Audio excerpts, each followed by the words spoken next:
أعوذ بالله من الشيطان الرجيم पनाह मांगता हूँ मैं अल्लाह की शैतान मरदूद से। بسم الله الرحمن الرحيم। शुरू अल्लाह का नाम लेकर जो बड़ा मेहरबान निहायत रहम वाला है। أعوذ بالله من الشيطان الرجيم। पनाह मांगता हूँ मैं अल्लाह की शैतान मरदूद से। بسم الله الرحمن الرحيم। शुरू अल्लाह का नाम लेकर जो बड़ा मेहरबान निहायत। من يهده الله فلا مضل له ومن يضلله فلا هادي له ونشهد أن لا إله إلا الله وحده لا شريك له ونشهد أن سيدنا وسندنا وحبيبنا ومولانا محمدا عبده ورسوله الذي أرسل إلى الناس كافة بشيرا ونذيرا وداعيا إلى الله بإذنه وسراجا منيرا. أما بعد فقد قال الله تعالى في كلامه المجيد وفي فرقانه الحميد. أعوذ بالله من الشيطان الرجيم. بسم الله الرحمن الرحيم. وبشر الذين آمنوا وعملوا الصالحات أن لهم جنات تجري من تحتها الأنهار كلما رزقوا منها من ثمرة رزقا قالوا هذا الذي رزقنا من قبل وأتوا به متشابها ولهم فيها أزواج مطهرة وهم فيها خالدون. بارك الله لنا ولكم في القرآن العظيم ونفعنا وإياكم بالآيات والذكر الحكيم. صلى الله على سيدنا ومولانا محمد وعلى آله وأصحابه وسلم. صلى الله على سيدنا ومولانا محمد وعلى آله وأصحابه وسلم. بلغ العلا بكماله كشف الدجى بجماله حسنت جميع خصاله. صلوا إلهي दिखा दे हमें दियार मदीना. इलाही बना दे हमें गुबार मदीना. बलगल उला बिकमालिह كشف الدجى بجماله حسنت جميع خصاله صلوا عليه لا إله إلا الله محمد رسول الله صلى الله عليه وسلم نهاية قابل احترام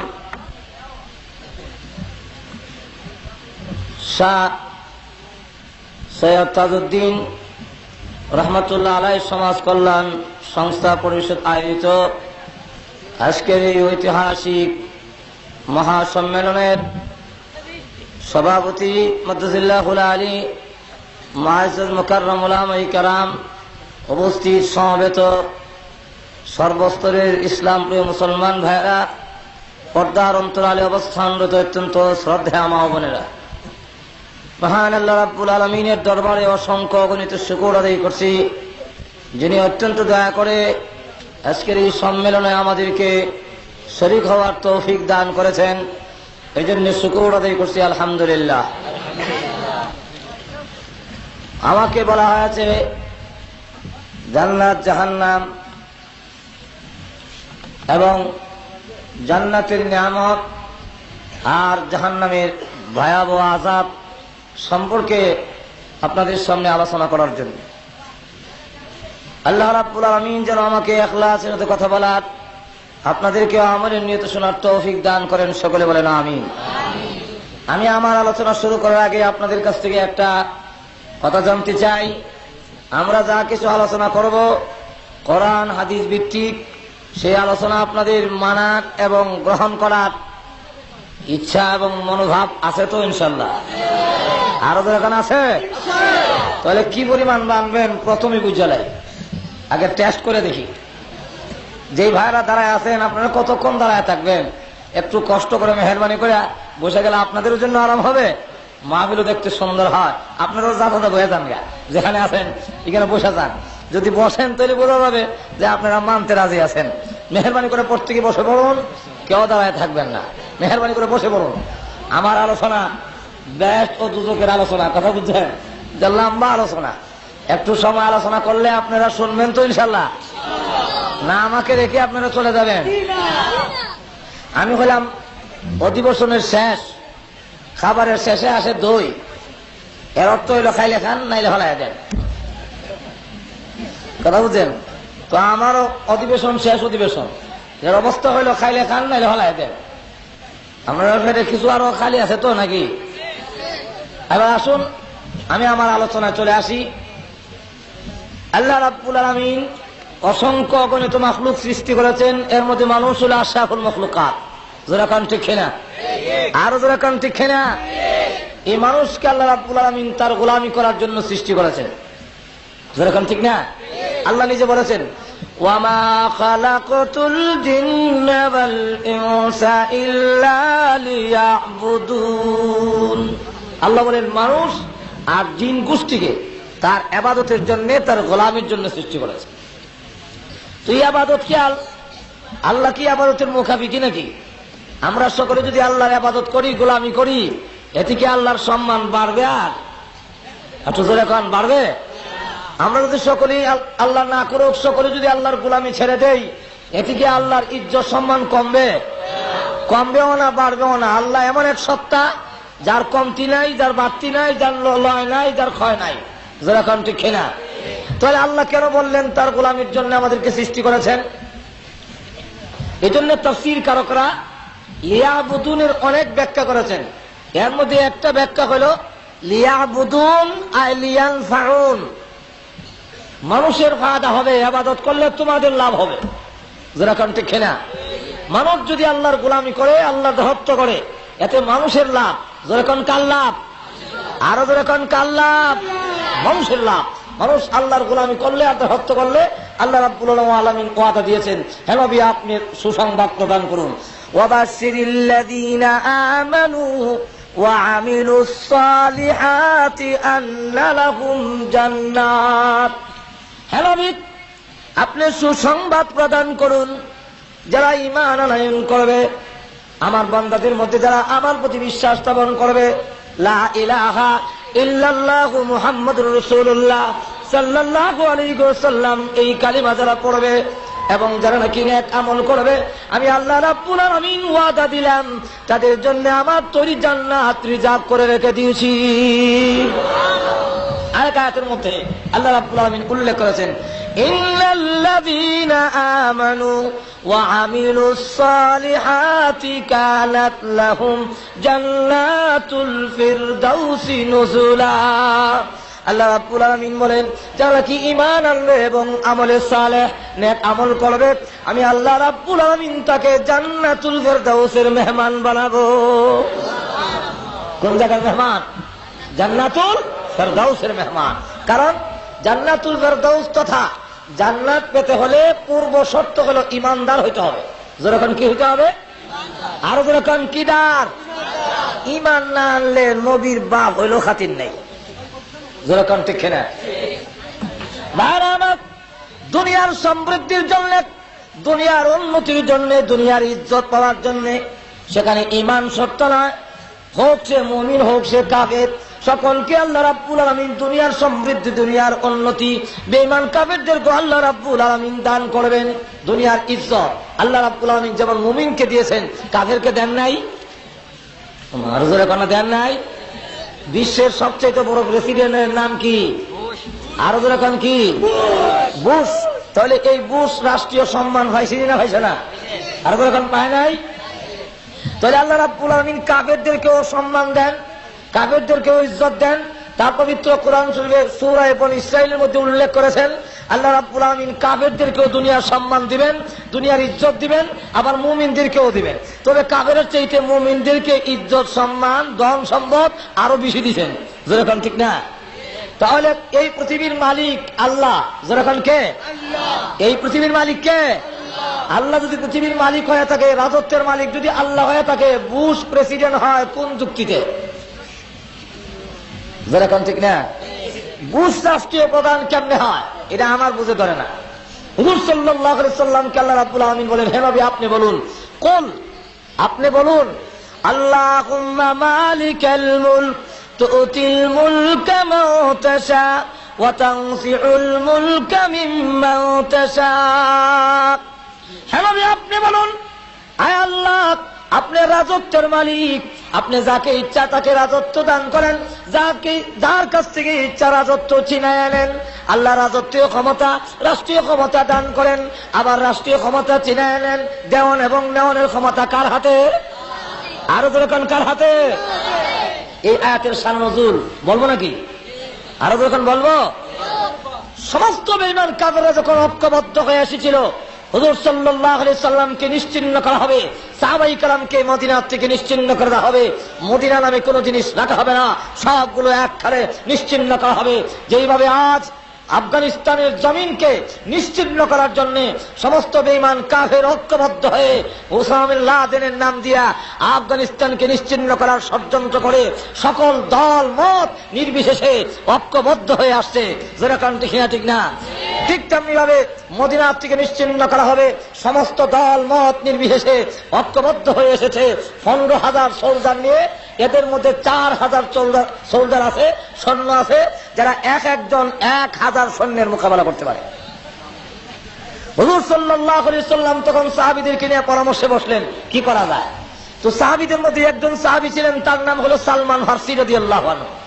সেই সালমান ফারসি বলেন, হুজুর আমার বাড়ি তো পারস্যে, আমি দেখেছি বহিরাগত কোনো হামলা আসলে সেখানে আমরা বড় একটা খাল খনন করে ফেলি, যাতে করে দুশ্মন খালটা ডিঙ্গে আমাদের সামনে আসতে না পারে। অতএব আমরা যদি একটা খাল খনন করে ফেলি, তাহলে মনে হয় আমাদের প্রতিহত করা, প্রতিরোধ করা আমাদের জন্য সহজ হবে। 3.5 মাইল লম্বা সালমান ফারসির পরামর্শে খাল খনন করার জন্য নির্দেশ দেওয়া হলো। 3.5 মাইল লম্বা, 10 হাত গভীর, 15 হাত প্রশস্ত এমন একটি খাল খনন করার জন্য রাসূল তখন নির্দেশ দিলেন। 40 জন লোককে 10 হাত জায়গা মাটি খনন করার জন্য নির্দেশ দেওয়া হলো। একটির মধ্যে রাসূলের নামও ঘোষণা করলেন। তো 10 ভিতরে হযরত সালমান ফারসির নামও ঘোষণা করা হলো যে সালমান ফারসি এই 10 হাতের ভিতরে মাটি খনন করবে। রাসূল 2টা দাগ দিয়েছেন, দাগের ভিতর দিয়ে তোমরা মাটি কাটবা। সালমান ফারসি যে বন্ধ করে দিয়েছেন আল্লাহ রাসূল, এই বন্ধকের ভিতরে বিশাল একটা পাথর পড়ে গেল, যেই পাথরটা ভাঙাও সম্ভব না, উঠানো সম্ভব না। আবার রসুলের দাগটা ডিঙ্গায় অন্যদিকে খাল খনন করে নেওয়া এটা যুক্তিসঙ্গত না। অতএব এখন কি করা যেতে পারে? আল্লাহ রাব্বুল আমিন সকল সাহাবী বাদ দিয়ে সালমান ফার্সির বন্ধকের মধ্যে এত বড় পাথর কেন দিলেন? আল্লাহ বুঝাইতে চান, ও সালমান, তুমি পরামর্শ দিয়েছো খাল খনন করলেই কাবের প্রতিহত হয়ে যাবে, প্রতিরোধ করা যাবে। আসলে কাবেরকে প্রতিরোধ করা, প্রতিহত করা, কাবেরদের উপরে মুসলমানের বিজয়ী হওয়া, এটা সৈন্যের বলে নয়, অস্ত্রের বলে নয়, ক্ষমতার বলে নয়, খালের বিনিময় নয়, এটা আল্লাহর সাহায্যে মুসলমান বিজয়ী লাভ করে। যেরকম ঠিক কিনা? এই জন্য সালমান ফার্সির বন্ধকের মধ্যে বিরাট বড় একটা পাথর পড়ে গেল। এখন তুমি না কইসলা যে এই খাল খনন করতে পারলে প্রতিরোধ করা যাবে, এখন পাথর কাটো। এখন তার পাথর সরাইতে পারে না। হুজুর সাল্লাল্লাহু আলাইহি ওয়াসাল্লামের কাছে গিয়ে বললেন, হুজুর এখন পাথর তো পড়ে গেছে, পাথর রেখে তো আমরা খাল খনন করতে পারতেছি না। রাসূল তখন নিজে ওই কুদাল নিয়ে এসে যখন পাথরে আঘাত করলেন, রসুলের গায়ে এই পৃথিবীর 4000 পুরুষের গায়ে যেই পরিমাণ শক্তি, আল্লাহ একা রসুলকে সেই পরিমাণ শক্তি দান করছিলেন। হুজুর সাল্লাল্লাহু আলাইহি ওয়াসাল্লাম তখন সমস্ত শক্তি প্রয়োগ করে কোরআনের আয়াত পড়েন আর আঘাত করেন। যেই মাত্র আঘাত করেছে, আঘাত করার সাথে সাথে পাথরটা টুকরা হয়েছে, ঠিক সাথে সাথে আগুন ধরে উঠেছে। এই আগুনের ফুঁকাত যেই মাত্র জ্বলে উঠেছে, রসুল তখন বললেন আলহামদুলিল্লাহ। আবার যখন আঘাত করলেন, করে আরেকটা টুকরা হলো, আগুন জ্বলে উঠলো, রসুল আবার বললেন আলহামদুলিল্লাহ। সাহাবীরা জিজ্ঞাসা করেন, ওগো আল্লাহর নবী আলহামদুলিল্লাহ বললেন কেন? রসুল বলেন, যেই মাত্র আগুন জ্বলে উঠেছে, ওই আগুনের ফুঁকাতে আমাকে আল্লাহ রাব্বুল আমিন রোম সম্রাটের সমস্ত রাজপ্রাসাদ, বিল্ডিং গুলো আমার চোখের সামনে তুলে ধরেছে। যেই মাত্র বিল্ডিং গুলো দেখতে লাগলাম, এমনি জিবরাইল আমার কানে কানে কয়, ওগো আল্লাহর নবী, সেই দিন বিশুদ্ধ নয়, এমন একদিন আসতেছে সেই রোমের রাজপ্রাসাদ গুলো আপনার উম্মতের পদতলে এসে যাবে। রসুল বলেন, তখন আমি আলহামদুলিল্লাহ বললাম। আবার যখন নাকি আমি আঘাত করেছি, আগুন জ্বলে উঠেছে, এই আগুনের প্রকাশের মাধ্যমে আল্লাহ পারস্য সম্রাটের সমস্ত রাজপ্রাসাদ, বালাখানা, বিল্ডিং গুলো আমার চোখের সামনে তুলে ধরলেন। জিবরাইল তখন আমার কানে কানে বলল, হুজুর ওই যে বিল্ডিং গুলো দেখা যায়, সেই দিন বেশি দূরে নয়, এই বিল্ডিং এর মালিক আপনার উম্মত হবে, সেই জায়গাও আপনার উম্মতের পদতলে এসে যাবে। রসুল বলেন, তখন আমি বললাম আলহামদুলিল্লাহ। যখন রসুল এই ঘোষণা দিলেন, কাফেররা তখন হাসে আর কয়, কি রিসার্চ করে আর কয়, মুহাম্মদ শুনলে মুখে হাসি পায়, পেটে মাত্র বাঁধে রাখছে, খাওয়ান নাই, ফিট ডাকবার কাহন নাই, দুশ্মন প্রতিহত করার মতো ক্ষমতা নাই, খাল খনন করতেছে আগেই ভয়ে। আর সেই জায়গা বলে কোথায় রোম সম্রাট আর পারস্য সম্রাট নাকি তার উম্মতের অধীনে এসে যাবে। নাউযুবিল্লাহি মিন যালিক। আমরা যখন বলি যে আমেরিকা মহাশক্তির মালিক, সারা বিশ্ব এক হয়ে আফগানিস্তানের মতো ছোট্ট একটা দেশ হামলা করেছে, উসামা বিন লাদেনকে হত্যা করার জন্য 24 ঘন্টা টাইম দেওয়া হয়েছিল। কিন্তু আমরা যখন বলি সেই দিন বেশি দূরে নয়, এমন একদিন আসতেছে আমেরিকার হোয়াইট হাউসের মধ্যে ইসলামের পতাকা উড্ডীন হবেই হবে ইনশাআল্লাহ। তখন একদল আছে মুনাফিকের গোষ্ঠী, ওরা যখন আসেনি, আরো যখন আসেনি না মোল্লা, তালেবান শেষ, উসামা বিন লাদেন শেষ, যখন বলে না এরকম, যখন বলে না। আসলে পরাজয় কি উসামা বিন লাদেনের না বুশের? কেমনে? সে বলছিল সারা বিশ্বের শক্তি আমার সাথে একত্রিত করে 24 ঘন্টার ভিতরে উসামা বিন লাদেনকে জীবিত অথবা মৃত বিশ্ব আদালতের সামনে হাজির করা হবে। যেরকম ঠিক কিনা? 24 ঘন্টা গেল, 24 দিন গেল, 24 সপ্তাহ গেল, 24 মাস যাওয়ার পথে উসামাকে গ্রেফতার করবে দূরের কথা, তার পাগড়ির লেজের লাগালো এখনো হয়নি। যেরকম ঠিক না? ঠিক না? আর কিয়ামত পর্যন্ত বুশে হওয়া সম্ভব নয়। যেরকম ঠিক না? ঠিক না? এতে প্রমাণিত হয়ে গেল 24 ঘন্টায় পারল না, 24 সপ্তাহ পারল না, এতে প্রমাণিত হয়ে গেল বুশের পরাজয়। যেরকম ঠিক না? ঠিক না? আরো যেরকম ঠিক না? আর দেখা গেল তালেবান শেষ, মোল্লা ওমর শেষ, সব শেষ। কিন্তু মাঝে মাঝে আবার দেখা যায় গর্তের ভিতর থেকে বের হইয়া এমন মাইর দেয়, একদিনের মাইরে 220 জন নাই, হাসপাতালের কোন সিট খালি নাই, আমেরিকার সৈন্য আহত সৈন্যের কারণে। যেরকম ঠিক না? ঠিক না? যখন নাকি মুনাফিকরা এইভাবে উপহাস করতে আরম্ভ করলো, আল্লাহ তখন এই আয়াত নাযিল করে বলেন, হে নবী আপনি বলুন, আল্লাহুম্মা মালিকাল মুলক তুতিল মুলকা মান তাশা ওয়া তানজিউল মুলকা মিম্মান তাশা। আয় আল্লাহ, তুমি রাজত্বের মালিক, যাকে ইচ্ছা তাকে রাজত্ব দান করো, আর যার কাছ থেকে ইচ্ছে চিনায় আনো। রাষ্ট্রীয় ক্ষমতা দেওয়া আর নেওয়া এটা একমাত্র তুমি মালিক। জোরে কোন ঠিক না? ঠিক না? আল্লাহ যদি রাজত্বের মালিক হয়ে থাকে, নমরুদ কোন যুক্তিতে প্রেসিডেন্ট হয়, ফেরাউন কোন যুক্তিতে হয়, কোন যুক্তিতে কিল্টন আর বুশ রাষ্ট্রীয় ক্ষমতায় পায়, এটা আমার বুঝে ধরে না, আপনার বুঝে ধরেনি। আরো এরকম ধরে।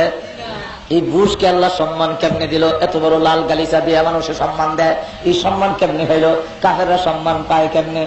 আমি আপনারা একটা যুক্তি দিলে আপনারা বুঝে ধরবে। দেব নাকি? আরো যেরকম দেব। আপনাদের বাড়িতে গরু আসেনি? আরো যেরকম নাই? এই গরু যতক্ষণ পর্যন্ত জীবিত থাকে ততক্ষণ পর্যন্ত কেউ যদি তার গায়ে একটা আছর দেয়, এমনি আপনি লাঠি সুটা লইয়া বাড়ি দেন, দেখা তুমি কার হুয়া। যেরকম ঠিক না? ঠিক না? আর যখন মারা যায় তখন এটা কি প্যাকেট করে ঘরে রাখেন না ফেলে দেন? ফেলে দেন। এই মরা গরুটা খাওয়ার জন্য কিছু কুকুর আসছে, এর মধ্যে কিছু কিছু কুকুর হলো আপনার দুশ্মনের কুকুর, যাদের সাথে 10 বছর ধরে কেস, কয়েকবার গুলাগুলি লাড়ালাড়ি হয়েছে। ওর কুত্তা খাইয়া মোটা হইয়া তাজা হইয়া জিব্বা বাইর করিয়া আর শ্বাস চালাইতে পারে না, খালি এখন যেরকম ঠিক না? ঠিক না? এখন দুশ্মনের কুকুর খায়া যে সমৃদ্ধি হলো, তার যে উন্নতি হলো, এই জন্য আপনি কোন আপত্তি করেন? কিছু হা না জোরে করেন, আরো জোরে কোন আপত্তি করেন? কেন আপত্তি করেন না? দুশ্মনের কুকুর আমার মরা জানোয়ার খাবে কেন? যেরকম ঠিক না? দুশ্মনের কুকুর খাইলে আপনি আপত্তি করেন না আপনার মরা জানোয়ারটা। ঠিক তেমনি ভাবে রাসূল দৃষ্টান্ত দিয়ে বোঝান, ডাস্টবিন ময়লা আবর্জনা যেখানে ফেলা, সেখানের মধ্যে একটা মৃত অসম্পূর্ণ বকরির বাচ্চা পড়ে আছে। রাসূল তখন হাত দিয়ে ইশারা দিয়ে বলেন, ও সাহাবীরা, এই মৃত প্রাণীরা কেউ তোমরা পয়সাটা কিনে নিবা? কৌদুর পয়সা মাগনা দিল নিতাম না। আল্লাহ হাবিব বলেন, সাহাবীরা, এই মৃত প্রাণীর যেমন তোমাদের কাছে কোনো কাদর নেই, কোনো ইজ্জত নেই, কোনো সম্মান নেই। আর দুনিয়া জীবাতুন, এই পৃথিবীটা কোনো সম্পূর্ণ একটা মৃত প্রাণী আল্লাহর কাছে। তোমাদের কাছে সুজলা সুফলা, কিন্তু কেমন হাকিমিন আল্লাহ রাব্বুল আলামিনের কাছে এটার কোনো দাম নাই। এই জন্য বুশ আর কিল্টন বেঈমান কাফের খাইলেও আল্লাহ রাব্বুল আলামিন কোনো আপত্তি করে না। যেরকম ঠিক না? ঠিক না? 2 নম্বর হলো, বিবাহের বাড়িতে যত আয়োজন হয় উদ্দেশ্যকে একটু জোরে কন, আরো জোরে কন। কে উদ্দেশ্য? জামাই দামাম। জোরে কন ঠিক কিনা? কিন্তু খাওয়ানোর বেলায় জামাই দেখা যায় নাকের মধ্যে ডিফা। জোরে কন আসেনি ডিফা? 1-2 লোক মাখায় ডিফা দিয়ে রাখছে। আর বর যাত্রী যারা ফ্যান পিন্দা গেছে বোতামটা একটু খুললা দেয়, যারা পাজামা পরিধান করে গেছে নিয়ারটা একটু খুললা দেয়, লুঙ্গি যারা পড়ে গেছে তারা গিরোটা একটু ওয়াশ করে দেয়। যেরকম ঠিক না? এরপরে বলে, খাও দাও ফুর্তি করো, এই বাড়িটা মস্ত বড়, আগামীকাল আসবে কিনা কি বলো?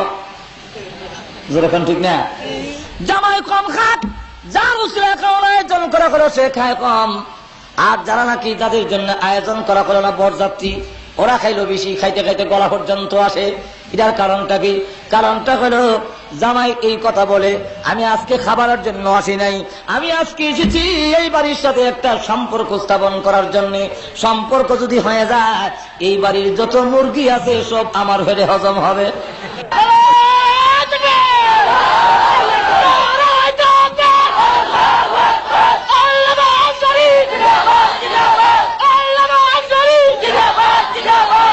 আর যেই সমস্ত বেঈমান কাফেররা, তারা যেহেতু জান্নাতে কোনো খাবার নাই, তারা তখন স্লোগান দেয়, গান গায়, খাও দাও ফুর্তি করো, এই বাড়িটা মস্ত বড়, এই পৃথিবী মস্ত বড়, আগামীকাল বাঁচবে কিনা কি জানো? যেমনি মন চায় sex free, free mind, free sex, যা চায় তা বুক করো, যা চায় জনশক্তি প্রয়োগ করো, কোনো আপত্তি নাই, কারণ জান্নাতের খাবার আমাদের কপালে নাই। জোরে কোন ঠিক না? ঠিক না? আরো জোরে কোন ঠিক না? আল্লাহ রাব্বুল আলামিন বলেন, তোমরা জনমের মতো খাও, কিয়ামতের দিন তোমাদেরকে জান্নাতি নিয়ামত দেওয়া হবে না।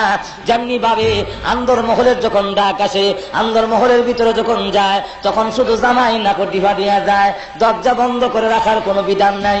আমাদের দেশে যদিও জামাইয়ের সাথে কলমধ্যে দুলাভাই যায়, হ্যাঁ, শরীয়তের বিধানে নাই, শুধু জামাই যাবে, কিন্তু আবার গেলে দরজা বন্ধ করে রাখে, সালাম দেয়, এটা আমাদের দেশের নিয়ম। সিলুক দেয়, আসসালামু আলাইকুম ভাই, এনে জামাই আইসে বিয়ে করতো, আপনারা আইসেন কেনে?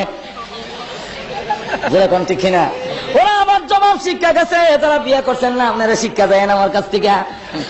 এখন আবার তারা কয় ওয়ালাইকুম সালাম ভাই, ওবা জামাই আইসে বিয়ে করতো, আমরা আইসি শোভা। যেরকম ঠিক না? ঠিক না? দরজা বন্ধ করার কোন বিধান নাই, কিন্তু বন্ধ রাখে, যাই হোক ওইদিকে যাবো না। এরপরে জামাই ঢুকার পারমিশন দেয়। বরযাত্রী যদি ভিতরে যেতে চায়, সেখানে একজন সুন্দরী রূপসী ষোড়শী কন্যা ঘোমটা দিয়ে সুন্দর শাড়ি আঁচল একবারে নতুন শাড়ি পরিধান করে অলংকার লাগাইয়া আন্দরমহলের ভিতরে মাথা নিচু করে বসে আছে। ওই মহিলারা বরযাত্রীর জন্য নয়, শুধু জামাইয়ের জন্য রিজার্ভ করা আছে। যেরকম ঠিক না? ঠিক না?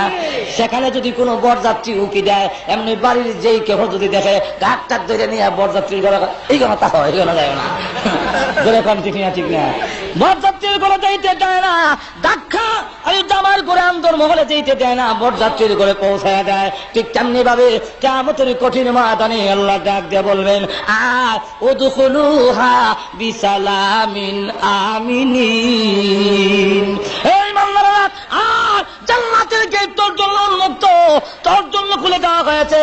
ভিতরে গিয়ে দেখ ষোড়শী সুন্দরী রূপসী কন্যা এমন সুন্দর আঁচল মাথায় দিয়া, মাথা নিচের দিকে দিয়ে তোর জন্য অপেক্ষা করতেছে।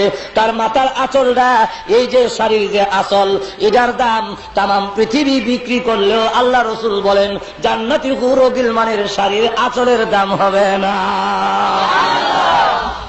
সেই কোনটা দিক সুন্দরের রূপসী কন্যা অলংকার লাগাইয়া জান্নাতের ভিতরে আন্দরমহলে যখন নাকি মাথা নিচের দিকে নিয়ে বসে আছে, ফেরেশতারা বলে ভিতরে ঢুকো, আন্দরমহলে ঢুকো। এমন সময় যদি কোনো বেঈমান কাফের ওই জান্নাতের আন্দরমহলের দিকে উকি মারে, আমরা তো বরযাত্রী ছিলাম, এখন আমি জান্নাতের ভিতরে যেতে চাই, আন্দরমহলে যেতে চাই, এমনি ফেরেশতারা দাঁত ধরে ধাক্কা দিবে আর বলবে ওয়ামতাজুল ইয়াউমা আইয়ুহাল মুজরিমুন, যা জাহান্নামের ঘর, এটা হতো তোদের বরযাত্রীর ঘর, সেখানে যা, জান্নাতের আন্দরমহলে তোর মতো বুশের জায়গা নাই। যেরকম ঠিক না? ঠিক না? আরো যেরকম ঠিক কিনা? এজন্য আসল পরকালের নিয়ামত পাইতে হইলে, দুনিয়ার নিয়ামত, দুনিয়ার সমৃদ্ধি, দুনিয়ার উন্নতি, দুনিয়ার ইজ্জত পাইতে হলে ঈমান শর্ত নয়, ঈমানদার হইতে হবে না। কিন্তু আখিরাতের নিয়ামত পাইতে হলে ঈমানদার লাগবে না? লাগবে না? আরো যেরকম লাগবে কিনা? আর না নবীর বাবা কইল খাতির নাই। ইব্রাহিম আলাইহিস সালাতু সালাম সম্পর্কে হযরত ইব্রাহিম আলাইহিস সালাম দোয়া করেন বাবা সম্পর্কে, কারণ বাবা সম্পর্কে ওনার তখন জানা ছিল না, উনি কোন অবস্থায় মারা গেছে তা তো জানা নাই। তাই তিনি ডাক দিয়ে বলেন, পরওয়ারদিগার রব্বুল আলামিন, আমার আব্বা যে আজরটা করছিল গো, আমার আব্বারে জাহান্নামের আগুন থেকে মাফ দিয়ে দাও। আল্লাহ ডাক দিলেন, ইব্রাহিম তুমি কি আমার বিধান ভুলে গেছো? তুমি কি আমার বিধানের কথা মনে নাই? ঈমান না আনলে আমি আল্লাহ কাউকে মাফ দেই না। যেরকম ঠিক কিনা? ঘুমাই গেছেন? তুমি আসতে পারি, ঘুমাই গেছেন নাকি আপনারা? ঈমান না আনলে মাফ দেয় না। সত্য বলে ঈমান আনতে হবে। আল্লাহ হাবিবের সন্ধান পাওয়া যায় না, কিছু সময়ের জন্য রাসূলের কোনো খোঁজ পাওয়া যায় না। এমনি সকল দিকে সাহাবেরা বের হয়ে গেলেন, ওমর একদিকে বের হলেন, আবু বকর একদিকে বের হয়ে গেলেন, হযরত আবু হুরায়রা আরেকদিকে বের হয়ে গেলেন। ওমর হাতে তরবারি ডাকতে বলে, রে মদিনার মুনাফিকরা, আরে মদিনার বেঈমান কাফেররা, রাসূলের অনুসন্ধান করব, রাহমাতুল লিল আলামিনের সন্ধান যদি না পাই, আমি খাত্তাবের ছেলে ওমরের হাত থেকে একটা রেহাই পাবো না, সবগুলো আমি হত্যা করে ফেলবো। খলিফাতুল মুসলিমিন ওমর হাতে তরবারি নিয়ে ফেলেছে। আবু হুরায়রা একদিকে বের হয়ে গেল। আবু হুরায়রা বলেন, রাসূল কোন দিকে গেছে, কোথায় গেছেন তা কিভাবে আমি খুঁজে বের করবো? তবে একটা মাপকাঠি আছে, একটা সন্ধান করার যন্ত্র আমার কাছে আছে। রাহমাতুল আলামিন যে রাস্তা দিয়ে যেতেন, ওই রাস্তা দিয়ে মেশকে আম্বরের গ্রান আসতো। আবু হুরায়রা বলেন, আমি রাস্তা বের হইয়া নাক টানতে আরম্ভ করলাম। রাহমাতুল আলামিন কোন পথ দিয়ে গিয়েছেন, এমনি দিকে আমার নাকের মধ্যে সুগ্রাণ আসতেছে। ওই গ্রামকে ফলো করে আমি রওনা হলাম। যেতে যেতে এক বাগানের কাছে গিয়া দেখি যেন জান্নাতের এই সুগ্রাণ বাগানের ভিতর থেকে আসতেছে, মেশকামরের সুগ্রাণটা যেন বাগানের ভিতর থেকে আসতেছে। তাই আমি চাইলাম বাগানের ভিতরে ঢুকার জন্য, কিন্তু চতুর্দিকে ওয়াল দেওয়া, ঢুকার কোনো রাস্তা পাই না। হঠাৎ করে একটা গর্ত পেয়েছি, ওই গর্ত দিয়ে আমি বাগানের ভিতরে ঢুকবো। ঢুকে গিয়ে দেখি আল্লাহর হাবিব রাহমাতুল্লিল আলামিন ওই বাগানের ভিতরে ধ্যানমগ্ন অবস্থায় আল্লাহর দরবারে উম্মতি উম্মতি বলে কাঁদতেছে। আমি যাকে বললাম, ইয়া রাসূলুল্লাহ, ইয়া হাবিবাল্লাহ, সমস্ত সাহাবীরা পাগলে না হয়ে গেছে, মদিনায় কিয়ামত দাঁড়িয়ে হয়ে গেছে, আপনি বাগানের ভিতরে উম্মতি উম্মতি বলে কাঁদলেন, মেহেরবানি করে বের হয়ে আসুন। আল্লাহর হাবিব বলেন, ওরে আবু হুরায়রা, এই মুহূর্তে আমি বের হব না, আমার কান্দার কারণে আল্লাহর রহমতের সাগরে জোশ উঠে গেছে। আল্লাহ রাব্বুল আলামিনের দরবারে আমি উম্মতি উম্মতি বলে কেঁদেছি। সকল উম্মত, সকল মানুষ রাসূলের উম্মত, ইহুদি খ্রিস্টান বৌদ্ধ মুসলিম মুসলমান সব তো রাসূলের উম্মত। যেরকম ঠিক না, উম্মত দুই প্রকার, একদল উম্মতের নাম উম্মতে ইজাবত, আর এক উম্মতের নাম হলো উম্মতে দাওয়াত। একদল উম্মত রাসূলের দাওয়াত গ্রহণ করেছে, আর একদল উম্মতে রাসূলের দাওয়াত গ্রহণ করে নাই। বেঈমান কাফেররা রাসূলের দাওয়াত গ্রহণ করে নাই। রাসূল সকল উম্মতের জন্য কান্দে, আল্লাহুম্মা উম্মতি, আল্লাহুম্মা উম্মতি। উম্মতের ভিতরে ইহুদি আছে, উম্মতের ভিতরে খ্রিস্টান আছে, উম্মতের ভিতরে মুশরিক আছে। রাসূল সকল উম্মতের জন্য কান্নার, এই কান্না দেখে আল্লাহ দয়া এসে গেছি। আল্লাহ রাব্বুল আলামিন ডাক দেন, নবী আমার, আমি আপনার দরখাস্ত মঞ্জুর করলাম, আর কান্দেন না গো, তবে একটা শর্তের সাথে আমি আল্লাহ আপনার উম্মতকে জান্নাত দিব। আপনি এই কথা জানায়া দেন, যে ব্যক্তি ঈমান আনবে, মান ক্বালা লা ইলাহা ইল্লাল্লাহ ফাদাখালাল জান্নাহ। আল্লাহ রাসূল বলেন, হে আবু হুরায়রা, আল্লাহ রাব্বুল আলামিন আমার দরখাস্ত মঞ্জুর করে একটা শর্তের সাথে আমার উম্মতকে আল্লাহ জান্নাত দিয়া দিছে। একটু জোরে বলুন সুবহানাল্লাহ। এই মুহূর্তে রাস্তায় গিয়ে ঘোষণা দে, মান ক্বালা লা ইলাহা ইল্লাল্লাহু ফাদাখালাল জান্নাহ। মান হলো এখানে শর্ত হলো, মান যেটা, এটা মানে শর্তিয়া বলা হয়। শর্ত হলো যে ব্যক্তি লা ইলাহা ইল্লাল্লাহ পড়বে, আর তার দাদা হলো, তার প্রতিদান হলো ফাদাখালাল জান্নাহ। তার শর্ত হলো দাখালাল জান্নাহ, তার দাদা হলো, আর শর্ত হলো লা ইলাহা ইল্লাল্লাহ। যে ব্যক্তি লা ইলাহা ইল্লাল্লাহ পড়বে, তার প্রতিদান হলো জান্নাত। সুবহানাল্লাহ কইতেন না? আল্লাহ রাসূল আবু হুরায়রা যা ঘোষণা দেন, আবু হুরায়রা বলেন, হুজুর, যেখানে আপনার সন্ধান পায় না, এখন আমি গিয়া যদি বলি লা ইলাহা ইল্লাল্লাহ, মায়ের একটু মাটি ছড়তো না, আমার সকলে মারবে। হুজুর বলেন, এই নাও জুতা দিলাম, জুতা লইয়া যাও, যদি কেউ বিশ্বাস না করে আমার জুতা দেখাইও। কেউ বলেন আবু হুরায়রা রাসূলের জুতা মাথায় লইছেন, কেউ বলেন বগল তুলে প্লে বাড়িছে, দাওয়াত দিব। প্রথমে যে লোকটাকে পাইলেন, এই লোকের নাম হলো হযরত উমর। কি নাম? গরম না ঠান্ডা? ওমর, রাসূলের সন্ধান পাইছি। কোথায় বলবো পরে? আগে বলো লা ইলাহা ইল্লাল্লাহ ফাদাখালাল জান্নাহ। ওমর কয়, হ্যাঁ লা ইলাহা ইল্লাল্লাহ, বাস একটা সব। হযরত আবু হুরায়রা বলেন, খাররাল ইস্তি, আমি চোর খাইয়া দুধে গিয়া আমার 17 টন পড়ছে। আর উমরের সবটা রাসূল বলছেন দাওয়াত দেওয়ার জন্য, তুমি আমার চোর মারলা, আমি এখন রাসূলের কাছে বিচার দেব। ধরে গেছে, আপনি বলেন না দাওয়াত দেওয়ার জন্য? হ্যাঁ বলছি। আমার উমরের চোর মারলো গেলা, দেখে উমর ভিজে খারাপ। তুমি অত তাড়াতাড়ি কেমন আইলে? আমার কান্দ ভর দিয়েছ কত উমর খারাপ, আমার চোর মারছ। কেউ মা চোর মারলে কেন? হুজুর, আপনি তো আল্লাহর রহমতের সাগরে ডুবন্ত ছিলেন, আপনি যে বলছেন তা তো সত্য, কিন্তু সাধারণ পাবলিক এটার অর্থ বুঝবে না। তারা মনে করবো নামাজ না পড়লেও চলবো, লা ইলাহা ইল্লাল্লাহ বললেই সারবো।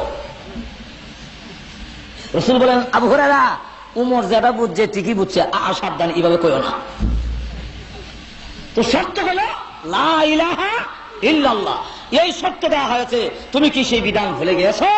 ও ইব্রাহিম, তুমি কি জানো না আমি কাফেরদেরকে মাফ দিব না? ইব্রাহিম আলাইহিস সালাম ডাক দেন, আল্লাহ তুমি তো তাও বলেছো পয়গম্বরদেরকে কিয়ামতের ময়দানে কোনো অপমান করবে না। হ্যাঁ, এটা তো ঠিক। তো দুইটা ঠিক হয় কেমনে? একটা না ঠিক হইব? আল্লাহ দুটোই ঠিক, দুটোটা ঠিক কেমনে? কেমনে দেখবা নাকি? বলে হ্যাঁ, এমনি ইব্রাহিম আলাইহিস সালাতু ওয়াস সালামের দুই হাতের মাঝখান দিয়া জাহান্নাম পর্যন্ত সমস্ত পর্দা সরাই দেওয়া হয়েছে। ইব্রাহিম আলাইহিস সালাম জাহান্নামের দিকে তাকায় দেখেন, অদ্ভুত একটা প্রাণী জাহান্নামের আগুনে জ্বলতেছে। আল্লাহ, একটা প্রাণী যে জাহান্নামের আগুনে জ্বলতেছে সেটা তো চিনছি না। আল্লাহ ডাক দেবেন, এটি হলো তোমার বাবা আজর টাহুরটা। হ্যাঁ আজব ঠাকুর আমার আব্বা বলে হ্যাঁ তো সুরত তো চিনা যায় না, ওইটা আমি করছি। কেন করছেন? তো তোমার ইজ্জত সম্মান রক্ষার জন্য আমি তোমার আব্বার সুরত পরিবর্তন করে দিয়েছি, যাতে লোকেরা তোমার আব্বা চিন্না তোমাকে লজ্জা দিতে না পারে। আমি আল্লাহ সুরত পরিবর্তন করে দিয়েছি। শান্তি পাওয়ার জন্য আল্লাহ রাব্বুল আলামিন ওয়াদা দিয়েছেন। তাই প্রথমে বলেন ওয়াবাশশিরিল্লাযীনা আমানু ওয়া আমিলুস সালিহাত। প্রথম নম্বর হলো ঈমান যারা আনবে। আল্লাহ রাব্বুল আলামিন বলেন হ্যাঁ সুসংবাদ দেন আমার বান্দাদেরকে, যারা নাকি প্রথমে লা ইলাহা ইল্লাল্লাহ পড়ে ঈমান আনবে, আমি আল্লাহ তাদের জন্য আমার তৈরি জান্নাত রিজার্ভ করে রেখে দিয়েছি, যাকে ছোট্ট বেহেশত দেওয়া হবে। এই বেহেশতটা হবে এই পৃথিবীর 10টা পৃথিবীর সমান। আর তো জোরে কন্যা সুবহানাল্লাহ। আর উপরেরটা কত বড় বলবো নাকি? আরো জোরে কোন বলবো? ছোটটা বড়টা বলতে গেলে একটু সময় লাগবে, আপনার অসুবিধা হবে? আরো জোরে কোন অসুবিধা হবে? অসুবিধা না হলে শুনুন, জান্নাতুল ফেরদাউস কত বড়, সবটার মাপ দেওয়া সম্ভব নয়। শুধু জান্নাতুল ফেরদাউসের ভিতরে একটা মাঠ আছে, সেই মাঠটার বর্ণনা দিই। জিবরাইল আলাইহিস সালাতু ওয়াস সালামের 600 নূরের পাকা আছে। এইভাবে পাকা প্রশস্ত করলে পৃথিবীর এক প্রান্ত থেকে আরেক প্রান্ত লাগাল হয়, একবার নিচের দিকে নামাইলে আবার উঠাইলে যে স্পিড হয় 1000 বছরের রাস্তা যেতে পারে। তাহলে 600 পাকা দিয়ে একবার নিচে নামাইলে উপর দিকে উঠাইলে কয় হাজার বছর যাইব? 6000। সুবহানাল্লাহ। জিবরাইল আলাইহিস সালাতু ওয়াস সালাম হুজুর আমার 600 নূরের পাকা দিয়া আমি জান্নাতুল ফেরদাউসের ভিতরে একটা মাঠ আছে, যার নাম নাজিদ। ওই মাঠের এক প্রান্ত থেকে আরেক প্রান্ত যাওয়ার জন্য আমার 600 নূরের পাখা দিয়া 70 বছর পর্যন্ত নামাইলাম উঠাইলাম, কিন্তু জান্নাতের ময়দানের কোন কুল কিনার আমি পাইলাম না। এখন চিন্তা করেন মাঠটা যদি এত বড় হয়। জিবরাইল আলাইহিস সালাতু ওয়াস সালাম বলেন যেখানে সিদরাতুল মুনতাহা থেকে পৃথিবী পর্যন্ত আসতে গেলে একটা মানুষ চোখ উপর দিকে উঠাইয়া আবার এমনি নিচের দিকে নামাইতে চোখ ফাঁকি দিতে যদ্দূর সময় লাগে, এর ভিতরে সিদরাতুল মুনতাহা থেকে পৃথিবীতে আমি পৌঁছে যাই। একটু জোরে বলেন সুবহানাল্লাহ। তাহলে সেই জিবরাইল যদি 70 বছর পাখা মাইরা ময়দানের কোন কুল কিনার হয়েছে না, তাহলে এবার চিন্তা করেন মাঠটা কত বড় আর জান্নাত কত বড়। একটু জোরে বলেন সুবহানাল্লাহ। বেহেশতের মধ্যে নিম্নে 100 তালা, উপরে হলো 6666 তালা। না সুবহানাল্লাহ কবেন কেমনে? ওই মুতি জিল গিয়া 30 তলা বিল্ডিং দেখা ঠিক না, 30 তলা বিল্ডিং। আর বেহেশতের নিম্নে 100 তালা, উপরে 6666 তালা। আজকে তাদের মাথায় পাগড়ি দেওয়া হলো, তারা 6666 তালার উপরে থাকবে, কিন্তু আবেশ সাহেবরা নিজের দাম নিজেও বোঝে না। যখন ঠিক না আবেশ সাহেব বসি আর আমার কিটা, আমি ছবিটা ফলো নয় আমার দাম 200 টাকার বিনিময় সারা রাত বনবন বনবন করলো। আর যারা পড়াইছে এরা মনে করে হ্যাঁ লাগাই দিছি মমি সিংহে কামলা, জামাই বউ দুজনের দরজা লাগাই ঘুমাইতে। এটার ভুক্তভোগী আমি নিজে ছবি না ফিরে দেখেছি, আমি অনুমান করে হই না, এই সময় তো বুঝতাম না। ভালোই লাগে পড়তে, ভালো হয়েছেন না? যা পড়ি পড়ে দেখি আমার বউ হারা দরজা লাগাই ঘুমাইছে, খাওয়া দেয় না খাওয়ানো দেয় না। আর আমি হিসেবে মনে করে সকালে দুজনে 200 টাকা পাইতাম, একটু আর কেউ পড়ায় সারা রাত কি যে পড়ে নিজের দ্বারাই বুঝি না। এলাকায় যা সবিনার নাম, বর্তমানে সবিনার নাম রাখছি আমি বুনবুন তালামুনা কোন কোন সাপোড়া। দেখুন শোনা যায় ইয়া বানি ইসরাঈল তালামুনা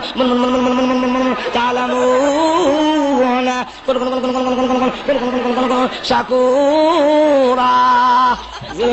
ঠিক না? আমি নাম রাখছি বুনবুন তালামুনা কোন কোন। হাফেজে কোরআনের দাম কত জানেন? আল্লাহ রাসূল বলেন ইকালু লিসাহিবিল কুরআন ইকরা ওয়ারতাকি ওয়ারাতিল কামা কুনতা তুরাতিলু ফিদ দুনিয়া ফাইন্না মানজিলাতাকা ইনদা আখিরি আয়াতিন তাকরাউহা।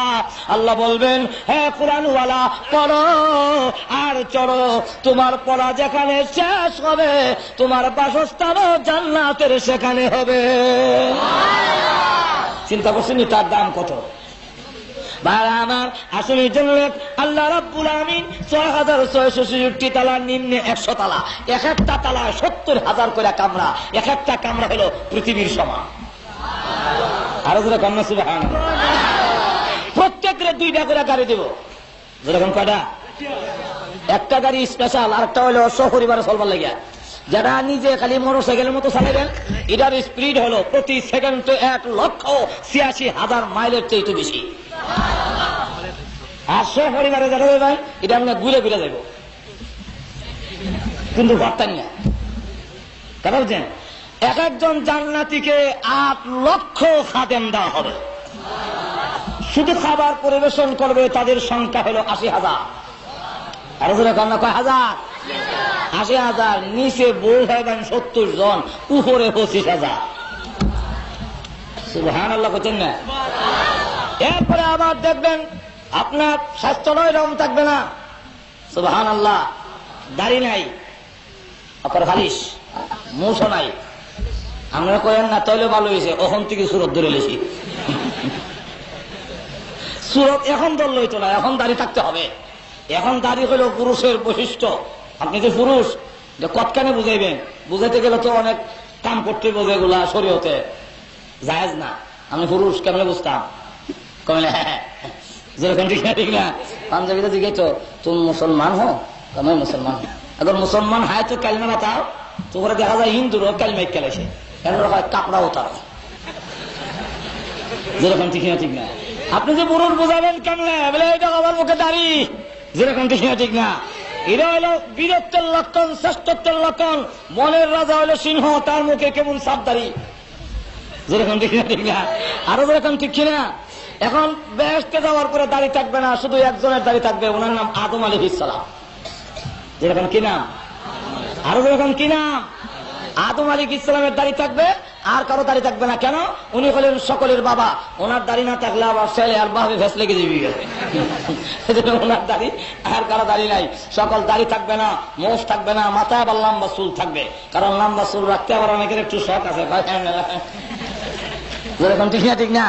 এখন দাড়ি নাই, মস্তানি মার্কা চুল। আল্লাহ বলেন তোর যা ভালো লাগে সবই শোনানো হবে, সবই দেওয়া হবে। লম্বা চুল, গলার মধ্যে স্বর্ণের চেইন। চেইন দেওয়ানোর শখ আসেনি? মজুর এখন নাই আমাদের সমাজে, নাই বিলে আমাদের সমাজে যুবকেরা চেইন দিয়া, গলার মধ্যে স্বর্ণের চেইন দিয়ে আবার ওই দিন শার্ট গাও দেয় না, ওই দিন আবার পাঞ্জাবি গাও দেয়। কারণ শার্ট গাও দিলে চেইনটা দেখা যায় না, পাঞ্জাবি হইলে বোতামটা করলে। যেরকম ঠিক না, ঠিক না। এখন স্বর্ণের চেইন দেখা যাওয়ার জন্য গলা স্বর্ণের চেইন, হাতের মধ্যে আমার কথা না, কোরআন শরীফের আয়াত সবচেয়ে কখনো সমান হয় আমার কথা বুঝছেন। তাহলে আবার দুজকে যাইব, যখন লাগতো না। আসল করুন আস্ত রয়েছে সেখানে, যেরকম ঠিক না, ঠিক না। আগে একটু ইয়েটা সেটা যদি বুক না লাগে তাহলে বুক লাগাই দেয়, এরপরে ফোনেরটা পরে। এখন এই অবস্থা যখন নাকি দেখা গেল যে গলার মধ্যে স্বর্ণের চেইন, হাতের মধ্যে স্বর্ণের মালা, এরপরে আবার সুবহানাল্লাহ লম্বা হবে 60 হাত, ফাঁস হলো 7 হাত। আমার দুনো হাত প্রহস্ত করছি, 7 হাত হয়েছিনি। আর হয়েছে স্টেজটা এমন প্রায় কাছাইব এমন ভাস। আর লম্বা হইল 60 হাত। আদম আলাইহিস সালামের সমান লম্বা হবে। আর গলার কণ্ঠস্বর থাকবে দাউদ আলাইহিস সালামের মতো। কারণ গলার আওয়াজ যদি ভালো না হয়, অনেক সময় মনের আশাটা পুরো হয় না। ঠান্ডার রাত শেষ সবচেয়ে মনে হয়েছে একটা গজল গাইতো, যেই মাত্র টান দিছে,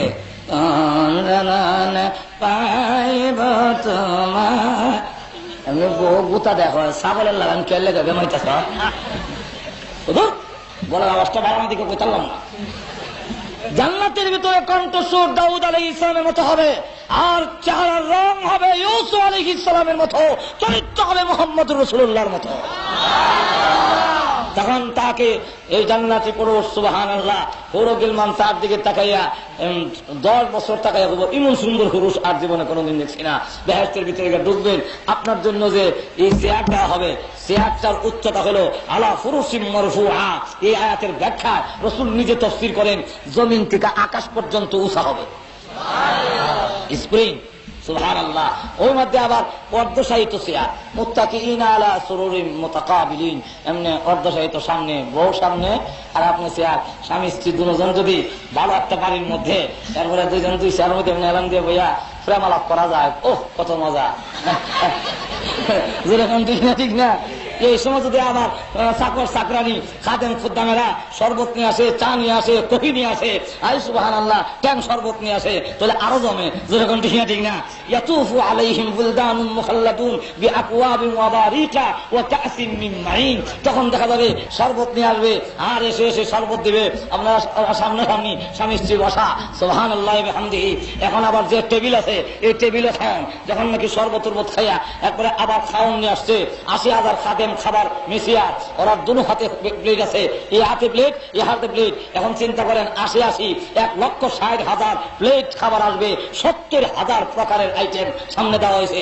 তখন যদি আমার কোনো মেহমান আইলে কোথেকে দেবো? আমার তো আর কেন গোলা ভরা দান নাই, পুকুর ভরা মাছ নাই, কোথেকে দেবো? মেহমান আসলে আচ্ছা অর্ধেক রেখে দাও। ফ্যাট তো এমন এক জিনিস, এটা বেহেশতে যাওয়ার পরে পেটে কি দেওয়া লাগবে না, আবার দিলে যা ইচ্ছা তা দেওয়া যাবে, অসুবিধা নাই। এখন পেটের যখন বুক লাগে না, অর্ধেক রেখে দিই, এমনি ডাক আসবে, জান্নাতি পুরুষ তোমার জন্য 1,60,000 প্লেট দিলাম, আরো যদি কোনো মেহমান আসে বাংলা, তোর চিন্তা করতে হবে না, মেহমান আসতে দেরি হবে, আমি আল্লাহর পক্ষ থেকে 1,60,000 প্লেট খাবার হাজির হইতে দেরি হবে না।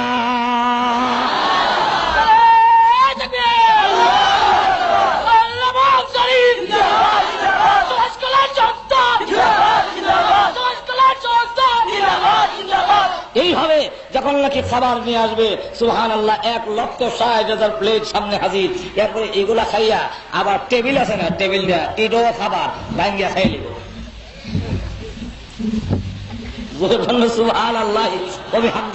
প্রথম যে বেহেশতের নাস্তাটা দিবে, এই নাস্তাটা হইলো তাম পৃথিবীর মাটির রস চিপা বাইর করবে, এর মধ্যে আঙ্গুর, নাশপাতি, বেদানা, আম, কাঁঠাল, জাম, শাম যা আছে সব এর মধ্যে মজা আছে। এই মজার রস একত্রিত করিয়া জাল দিয়া কাই বানাইয়া এটা রুটি বানানো হবে, আর মাছের কলজা দিয়া যখন খাওয়ান দিব, রুটিটা লাগাইয়া মজা, এমন মজা আর জীবনে খাইছি না। এইভাবে জান্নাতের ভিতরে মার্কেট আছে, সেখানে মার্কেটে যাবে স্ত্রী নিয়ে, মার্কেটে যাওয়ার শখ আসেনি? আসেনি? আমার আছে, আপনারা আছে কিনা জানি না, যাই না আর কি। যদি যাইতাম মনে বড় আশা, বড় শখ লাগে, কিন্তু যাইতাম পারি না, তারা বুঝছেন না? বেহেশতে যাওয়ার পরে সেখানে মার্কেট আছে, স্ত্রী নিয়ে ঘুরবেন, এমনি দেখে দোকানে গেলে মালিক নাই, শাড়ি লটকানো, একটা ছবি লটকা রয়েছে, ছবির মধ্যে একজন মহিলা 3 টাকা দিয়ে এমনি হার রয়েছে, এমনি দেখে এটা বইলে ভালো আছে, এটা তো সুন্দর একটু বেশি দেখা যায়, কইতে দিবি গো এটা ছবির থেকে সত্যিকারের মহিলা হইয়া নামতে দিদি হইত না। এরপরে আবার গান শোনানো হবে, গান শোনানো শখ আসেনি? গান আসেনি? গান শুনান দুনিয়াতে হালাল না হারাম? আর সারো মাজার মধ্যে হারাম, সারো তরিকা হারাম, যেরকম ঠিক কিনা? আরো যেরকম ঠিক কিনা?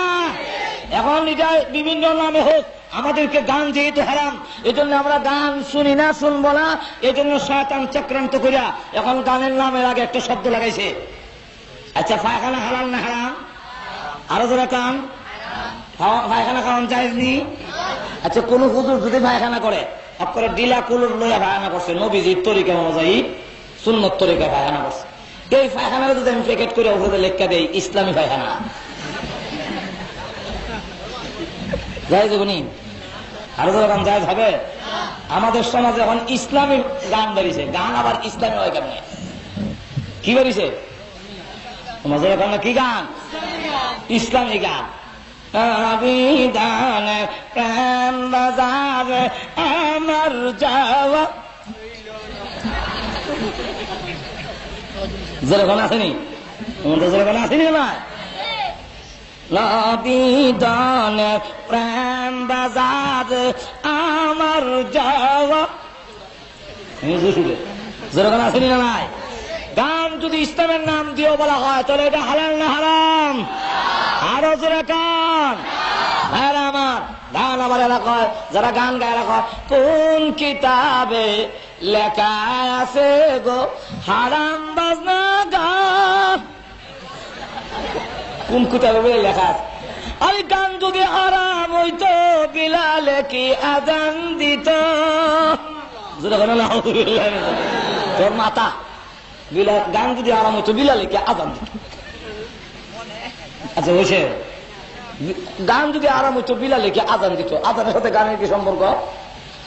কোন সম্পর্ক আছে? এই বাতিলের কাম হইটা। এরপরে আমাদের দেশের একজন গায়ক, সুবহানাল্লাহ, আপনাদের সিলেটের প্রসিদ্ধ গায়ক, তার নাম আমির উদ্দিন, আসেনি? আরো কোনো আসেনি? তার কিছু কিছু গান আছে যেগুলা ইসলামের উপরে কটাক্ষ করা হয়, কিছু কিছু গান আছে যেগুলা ইসলামের উপরে আক্রমণ হয়। কেউ যদি ইসলামের উপরে কটাক্ষ করার কথা বলে, কেউ যদি ইসলামের বিধিবিধানের উপরে আক্রমণ করে, তখন তার ঈমান তাহে আরো যে খান। তার কিছু লিখিত গান আমার কাছে জমা আছে, বলবো? আরো যখন বলবো দেখা দিই আপনাদেরকে। আরে মসজিদ যদি আল্লাহর ঘর হবে, নদী কেন ভাঙ্গে? আমি চলে করতেছি, আমি বললাম গান গাই না, এটা চারটা গায়া দেখাইতেছি। নকলে কুহুর, কুহুর না বাস, কুহুরি নকল করলে কুহুরি হয় না। কথা বলছি না, আমি বোঝাবার জন্য বলতেছি। আমরা আবার কই না যে আপনি গান গাইছেন। আরে মসজিদ যদি আল্লাহর ঘর হবে, নদী কেন ভাঙ্গে? কোরআন যদি আল্লাহর কিতাব হবে, তেল চূড়া কেন খায়? অমুল্লাজি কোরআন বুঝা পড়নি। যখন আসেনি, আরো যখন আসেনি, আমরা তো শুনেন বলা নাই গান।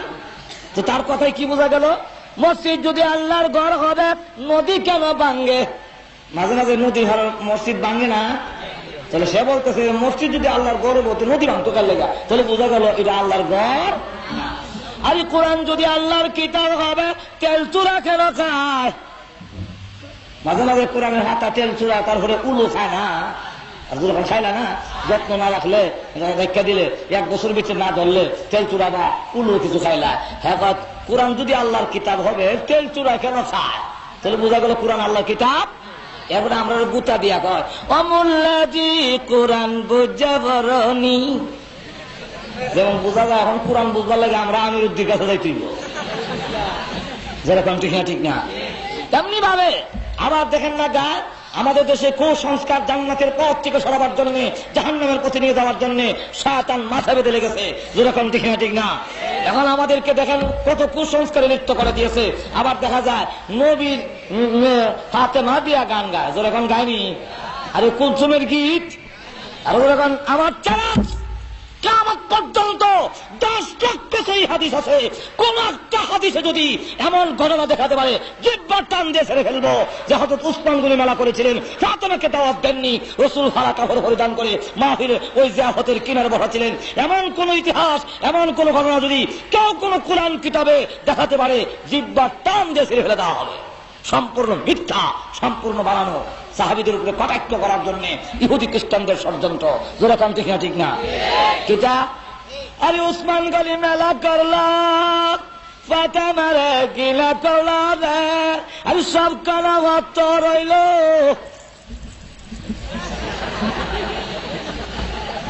যেরকম আসেনি, অন্তত আসেনি না? কোন সময় উসমান গনি মিলা করছিল, ফাতেমারে ঘৃণা করে দাওয়াত দিছিল না? নবীর সাহাবীদের চরিত্র বুঝি মনে ছিল, তখন অনেক যেরকম আসেনি কিছু লোক, আর যখন আসেনিও না। সম্পূর্ণ মিথ্যা। নবীর সাহাবীদের প্রতি এভাবে কটাক্ষ করে যারা কথা বলে, ঈমান থাকবে না যাইব? না থাকবে না যাইব? এটা এমনি গান গাইবে আলাদা কথা, কিন্তু আবার ইসলাম আক্রমণ করে কথা, এতে ঈমান ঈমান। আল্লাহু আকবার। আমাদের দেশে দেখেন না মুহররম আইছে, আবার আর আইসেনি মুহররম, মুহররম আইসেনি। আসলের নামে খবর নাই। মুহররম আইলে দেখবেন এমনি ফরজ রোজা রাখে না, মুহররম আইলে রোজা রাখে, জুতা ভাও দেয় না, তেল মাথার দেয় না, তরকারি খায় না, নিরামিষ খায়, পানি খায় না, শরবত খায়। যেরকম আসেনি? এরপরে লঙ্গি উল্টাইয়া এমনি এগুলো ব্যান দিয়া, আমি নিজে গিয়ে কইরে দেখেছি। আমরা তো মনে করেন না আমতাজি কই, আমার ছাত্র যেমন আমি একদিন গেছি যে দেখেছি লঙ্গি উল্টাইয়া, এরপরে একবার বিশ্বাস সিন্ধু দেখে দেখে হয়ে রাখা, আর অন্যরা এটা যোগান দেয়। কিন্তু এখন কইতাম নি আরেক কাছে মিলনে যাইতে চায় কান্দে বিবি সকিনায় রে হচ্ছুর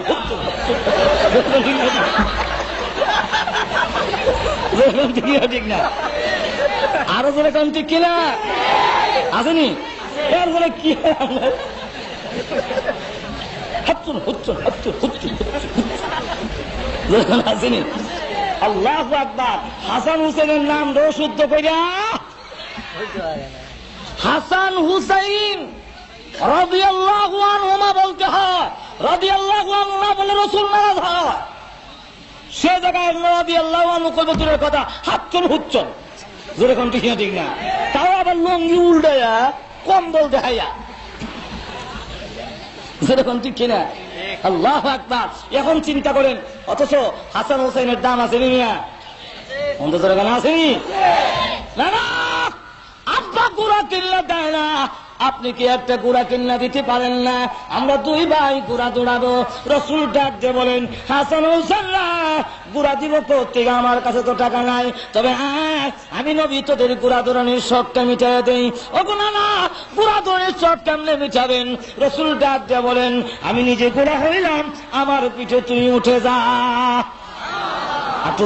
সুবহানাল্লাহ একটা হলো গুড়া দৌড়ানি আর একটা হলো গুড়া দৌড়ানির শখ মিটানি বুঝেননি কলার ডাক কাটটা হাতা হলাইয়া লেস্টার সামান্য রেখা রশ্মি দিয়া বাইন্দা দুই চেঙ্গে সেবা দেয়া কলার ডাক দিয়া দড়ি একটা খান্দ দিয়া দৌড় কি কলাস গুড়া দৌড়াই আচ্ছা গুড়া দৌড়াই না নিজে দৌড়ি এটার নাম হলো নিজে দৌড়া গুড়া দৌড়ানির শখ মিটানি যেরকম ঠিক না গুড়া দৌড়ের শখটা মিটা দেয় আমার পিঠে উঠ আমি নবী গুড়া হইলাম রসুল তারা ডুলা গাইয়া গুড়া হইয়া এখন বলেন আমার পিঠে উঠছে হুসাইন আমি এখন গুড়া হয়ে গেলাম হুসাইন রসুলের পেটে উঠছে উঠাই বান্নাছে আর কয় গুড়া তো দৌড়ে আমার গুড়া যে খাড়িয়া থাকে এমনি রসুল হাবুর করে দৌড়ে হুসাইন ডাক বলে না গুড়ার তো একটা লাগাম থাকে লাগাম টানলে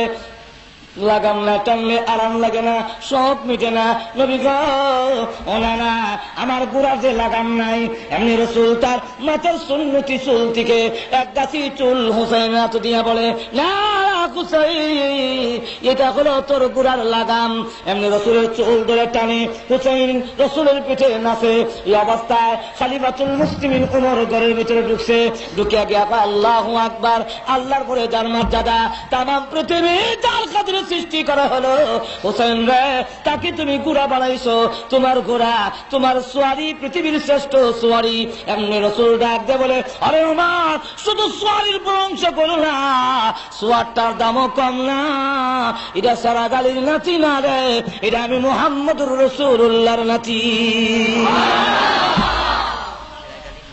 হুসাইনের দাম আসেনি আরো কোন আসেনি কইতাম নি নানা নাতির বহস কইতাম নি বহস আরো যখন বললো অসুবিধা হইতেছে খেলা আমার আর লাগাল ভাই না ভাই সারাসারি নাই ঘুমা গেছেন গা ইদানিং আর হিসাবে তো কোনো মাহফিল আছে বলে মনে হয় না সুতরাং আর তাড়াতাড়ি সারাসারি নাই রাজি আছে না আপনারা আবার মনে করেন না যে আমি বুঝি সারাসারি পারতাম না আমার আরো সমস্যা আছে বলেন না বলে মনে হয় আজকে সারাসারি মনে ছাড়তো না হাসান হোসেন হযরত হুসাইন 4.5 বছর বয়স রসুলের কুলে বসে জিজ্ঞাসা করে নানা গো আপনার শ্রেষ্ঠ না আমি শ্রেষ্ঠ আপনার দাম বেশি না আমি হুসাইনের দাম বেশি রসুল বলেন হুসাইনের কার সাথে তুমি তুলনা দাও আমি রসুল আমি তোমার নানার দাম অনেক বেশি এমনি হুসাইন আপনার বেশি আমার বেশি তোমার বেশি লোকের আমার থেকে তোমার বেশি কেমনে হবে কেমনে হবে এটা কি বলতে হবে নাকি বলে হ্যাঁ বলো কথা বলেন আপনার আব্বা কারা ঘুমে গেছেন 4.5 বছরের বাচ্চা এমন যুক্তি দেওয়া কথা বলাটা চিন্তা করছিনি তার ব্রেন তার হাওয়া তার জেহেন কত ডাক দেখা আপনার আব্বাকে আমার আব্বা আব্দুল্লাহ ও খালি আব্দুল্লাহ যে শুধু আব্দুল্লাহ আগেও কোনো ডিগ্রি নাই পিছনে কোনো ডিগ্রি নাই আপনার আব্বা হলো শুধু আব্দুল্লাহ কজনে ছেলে কি ডিগ্রি আছে আর আমার আব্বাকে আপনি চিনেন হুসাইনের আব্বারে চিনে না আর হুসাইনের আব্বাকে রসুল চিনেন না নি তো আপনি আমার আব্বা ছিলেন? তোমার আব্বাকে বল দেখি। আমার আব্বা হলো মদিনার সবচেয়ে বড় আলেম। আমার আব্বা হলো আসাদুল্লাহিল গালিব, আল্লাহর বিজয়ী ভক্ত। আমার আব্বা হলো জান্নাতের সার্টিফিকেট প্রাপ্ত সাহাবী। আমার আব্বা হলো রাসূলের কলিজার টুকরা, আদরের দুলালি হযরত ফাতেমার স্বামী। বলুন আপনার আব্বার চাইতে আমার আব্বার মর্যাদা বেশি না কম? অনেক বেশি। তাহলে আপনি কোন পুরুষের ছেলে আর আমি কোন পুরুষের ছেলে? জোরে কান্না সুবহানাল্লাহ। রাসূল ডাক দেয়া কয়, আর কি আছে বলো? কারো বলতে হবে বলে হ্যাঁ। তাহলে বলুন আপনার মাকে। আমার মা আমেনা। ও শুধু আমেনা, আগে পিছিয়ে কোনো ডিগ্রি নাই। আপনি কি আমার মাকে চেনেন? জোরে কান্না সুবহানাল্লাহ।